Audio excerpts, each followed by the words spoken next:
Good morning, ladies and gentlemen, and thank you for joining me once again. As always, 3 things you can do: like, subscribe, and please share my content. Now, we're on to update number 4 about the coronavirus, and this isn't going to be as long of an update today because there's not a whole lot of new information out there.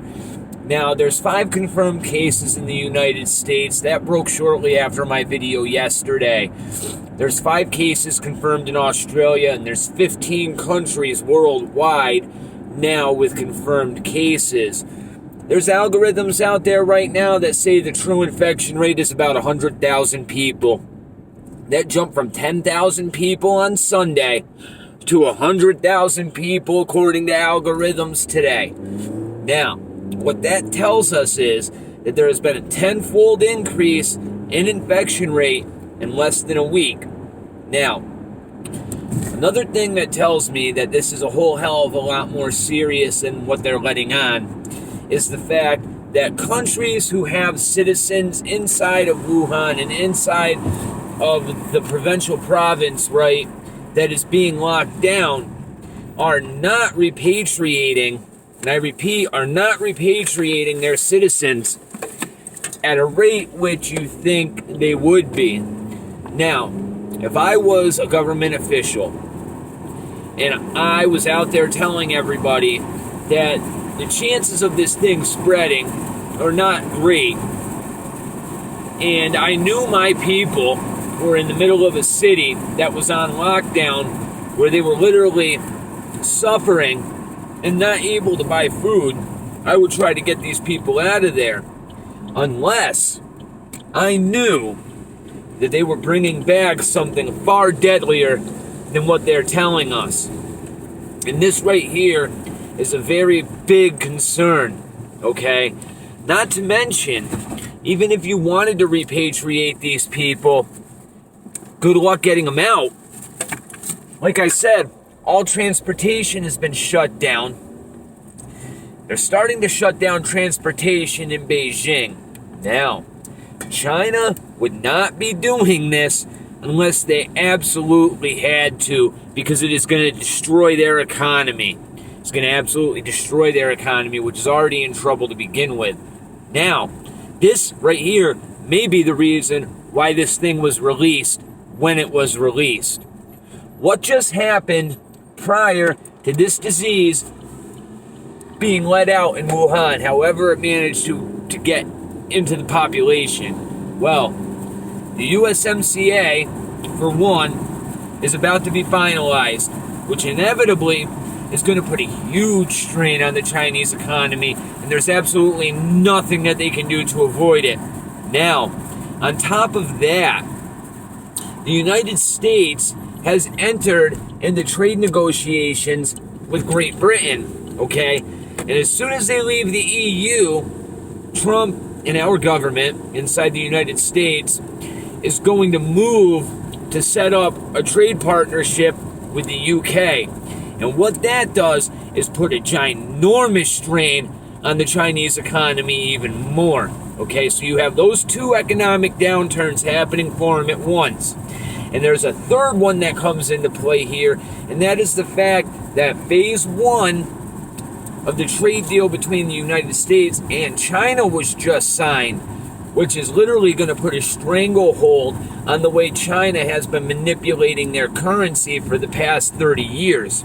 They're no longer going to be able to get away with it, and if they continue the practices that they have been, there's backstops and fail-safes that are allowed to us inside of this trade deal, this phase 1 agreement, that would literally put China over a barrel.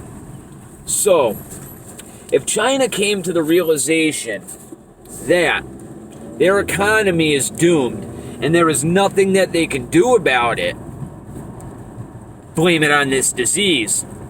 Now, what I've been hearing is rumors inside of Wuhan are that the United States is responsible for this virus reaching China. And as we talked about yesterday, the likelihood of this being the case is probably more likely than we may think. It may not be the United States. I have a feeling it was Canada. Because as I said yesterday, the two technicians that trained everybody inside of this Wuhan province may very well have brought this biological material over to China with them. You have to realize, if China has absolutely no facilities ready to go for a level 4 biological facility, right? They have to get these samples from somewhere else, all right?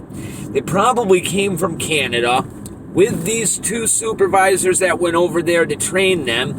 And as I said, one of these guys was fired for protocol breaches. Now, if they were the ones that handled this virus from Jump Street, it explains a whole hell of a lot. The Canadian government is keeping awfully quiet about this. Awfully quiet about it. Now, they're saying that this disease doesn't spread very readily, etc., etc. Well, I hate to tell you that's not the case. Because the guy that traveled to Wuhan and landed in Canada infected his wife.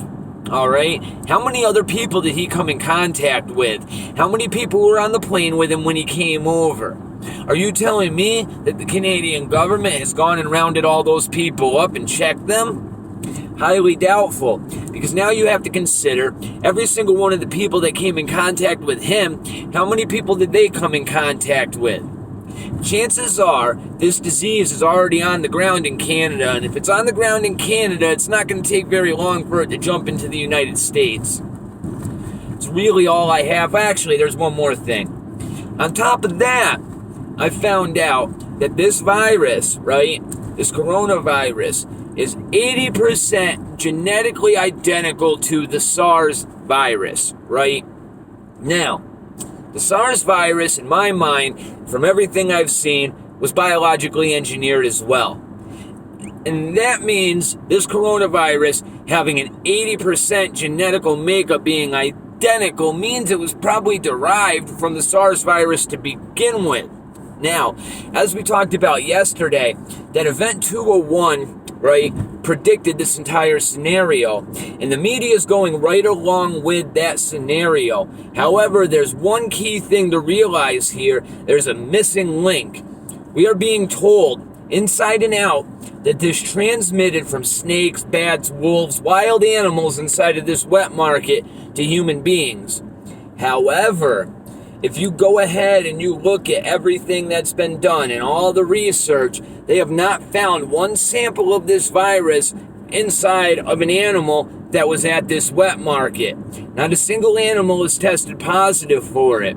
So how can they sit here and tell us that this came directly from animals to humans when there's not a single animal that has this disease, right?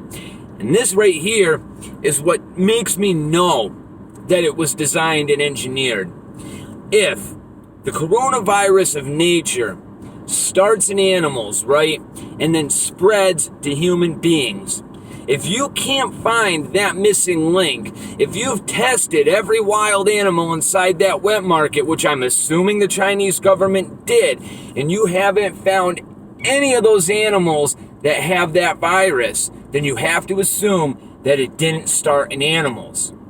And this is the kind of stuff that is just blatantly obvious for you to see, but they're lying straight to your face, and you've been so programmed that instead of believing your own two eyes and using logic, you're going to buy into what the media is telling you. And at the end of the day, if that's you, it's going to end up costing you your life before the end of this. Have a good one, my friends, and take care of yourselves.